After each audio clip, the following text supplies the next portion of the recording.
Patricia, what's your background? What's your nationality? So I'm a bit of a mixed bag, and proud of that. Yeah. My dad is originally from Uganda in East Africa, and my mum's Australian, and she's got an Anglo-Celtic background, so English-Irish going way How back. beautiful. Thank You've you. got this beautiful complexion and a curly hair. That's a combination. We were talking about how wonderful her hair is, right? And for our listeners out there, when it comes down to hair, it takes a while to be able to maintain. And with Patricia, I'm assuming it will take at least an hour a day to get to hair. I can't give it all away, but you were onto me when I said I wouldn't put the headphones on. Don't tell us your secret now. Say no more. Going back, I've probably got to backtrack to before I came into coaching, and through my career I've always been helping people in different ways. So whether it's been in casework or teaching or putting together community programs, and my real love is being able to help people grow and move forward and live their best life. So I've done that in a few different sectors, and landing in coaching, it's really about helping people to fulfill their personal mission. And being able to build a personal legacy and a company legacy in business. And I love being that person who's able to walk with someone and, essentially guide them along and also give them a feedback loop, push them forward when need be. I'm an introvert, so that's a good sort of dynamic for me. I love that one-to-one relationship that's quite close, where I can really help move someone forward. So you're not... I would say probably came into it quite late, like early 30s, really starting to really step up into my own and be more confident, which is comparatively late, I would say. Like some people were hyper confident in their teens. I was not that kid.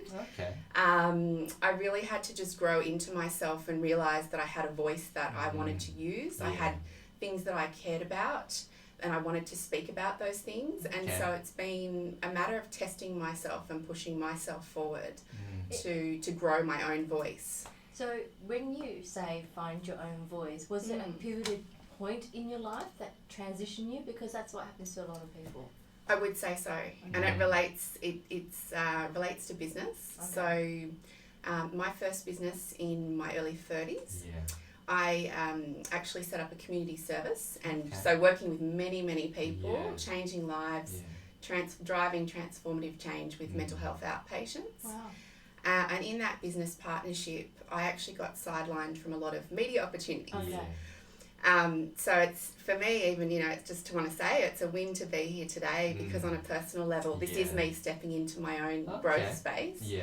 And through that experience of missing out on opportunities that would have given my project exposure and also helped me to build my business, I realised that if I wanted to be successful in business, second time round, when I started my second business, I would really need to push for what I wanted and to step up into that space, because I'm really about impact in my business. So when I can draw attention to the causes that I care about, it helps other people's lives. But also going back to your first business, that was more like a community service, but now you're going to a business, a B&B kind of service. It's a two different perspective there. And how are you coping with the changes? Because that would be a major difference from a community to a business like coaching. It is. Well, the first business, in addition to the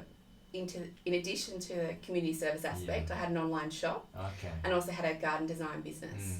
So I'd say the scale was much smaller than what I'm attempting to do at the moment. And to be honest, I really love it now. I've just taken to networking, and there comes a point where when you start connecting to the right people who with shared values and you love what you do, I think it becomes easier, and it's a bit of a social thing too to get out and network. That's awesome. We're gonna get a break here, but we're here with Patricia from Radiate Coaching, and we're gonna get another song on, and we'll come back and we're gonna have a chat a bit more about that. So later on me.